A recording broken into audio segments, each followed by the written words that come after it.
আসসালামু আলাইকুম, কি অবস্থা সবাই? আশা করি সবাই আলহামদুলিল্লাহ ভালো আছেন। তো আজকে আপনাদের জন্য আরেকটা হ্যান্ড পেন্টিংয়ের ভিডিও নিয়ে চলে আসলাম। তো আজকের হ্যান্ড পেন্টিংটা হচ্ছে উলের শালের উপরে।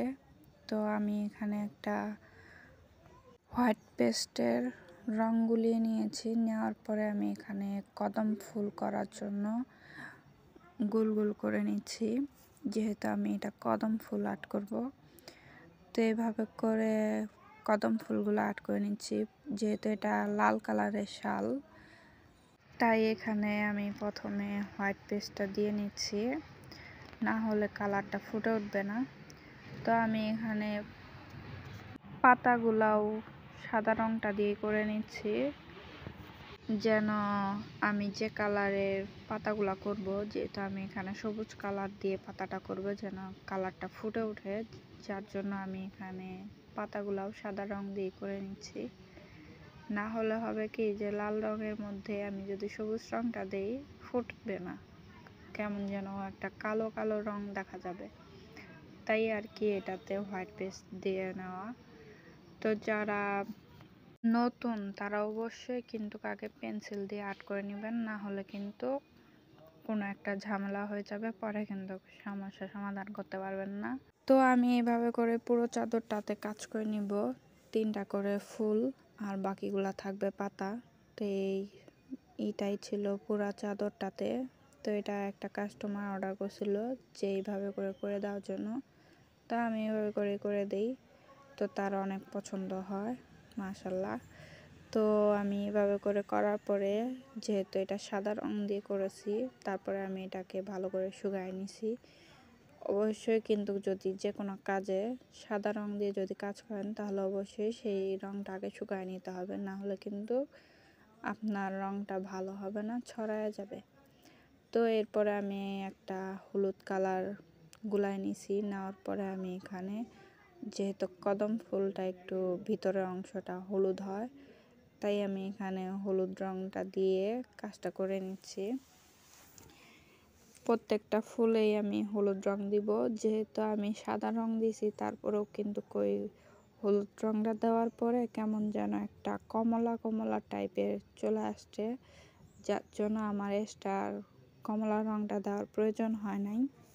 তো সাদা রঙের চাদরে যদি আমি কাজটা করতাম, তাহলে কিন্তু অবশ্যই আমার এই হলুদের সাথে একটু কমলা রংটা মেশানো লাগতো, তাহলে একটু অরিজিনাল একটু কদম ফুল মনে হইতো।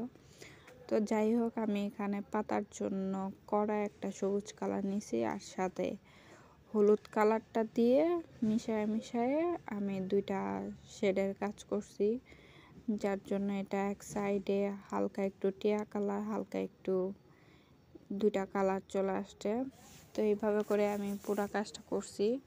তো আপনাদের যদি হ্যান্ড প্রিন্ট, ব্লক প্রিন্ট এই ধরনের কোনো প্রশ্ন থাকে, তাহলে আমাকে অবশ্যই করতে পারেন, আমি ইনশাল্লাহ উত্তর দেওয়ার চেষ্টা করব।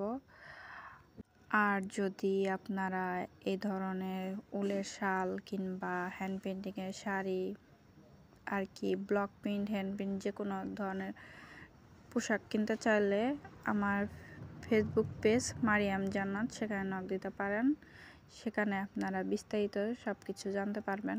তো আমার কথাবার্তার মধ্যে যদি কোনো কিছু ভুল ত্রুটি হয়ে থাকে, তাহলে অবশ্যই ক্ষমা দৃষ্টিতে দেখবেন, কারণ ভুল তো মানুষ মাত্রই করে। তো যাই হোক, আমি এভাবে করে পুরো কাজটাই কমপ্লিট করব। আর অবশ্যই কিন্তু এই কাজগুলো করার পরে ভালো করে রংটা শুকায় নিতে হবে, না হলে কিন্তু সব কিছু নষ্ট হয়ে যাবে। তো যাই হোক, আমি এভাবে করে প্রত্যেকটা ফুল পাতা আর্ট করে নেওয়ার পরে এখন আমি কদম ফুলের যে সাদা সাদা ফুলগুলা থাকে, সেগুলো আঁকায় নিচ্ছি। এইভাবে করে সাদা সাদা ফুলটা দিতে আমার আসলে অনেক ভালো লাগতেছিল, কি আর বলবো, এটা যাই করবে সেই বুঝতে পারবে, এই কাজটা করাতে অনেক ভালো লাগে।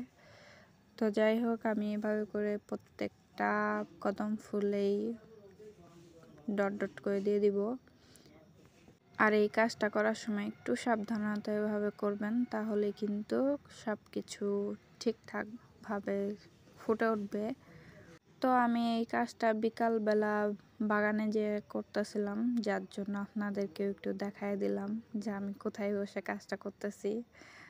তো বিকালে রোদ ছিল বাগানে, যার জন্য আমি বাগানে চলে গেছি চাদরের কাজটা করার জন্য। তো এইভাবে করে আমি পুরো কাজটা কমপ্লিট করছি। আশা করি আপনাদেরও ভালো লাগবে, পছন্দ হবে। যদি ভালো লাগে তাহলে অবশ্যই কমেন্ট করে জানাবেন। তো সবাই ভালো থাকবেন, সুস্থ থাকবেন। আল্লাহ হাফেজ। আর এই ধরনের কোনো কিছু অর্ডার করতে চাইলে অবশ্যই আমার ফেসবুক পেজ মারিয়াম জান্নাত, সেখানে নক দিতে পারেন। সেখানে আপনাদের সাথে বাকি কথা হবে।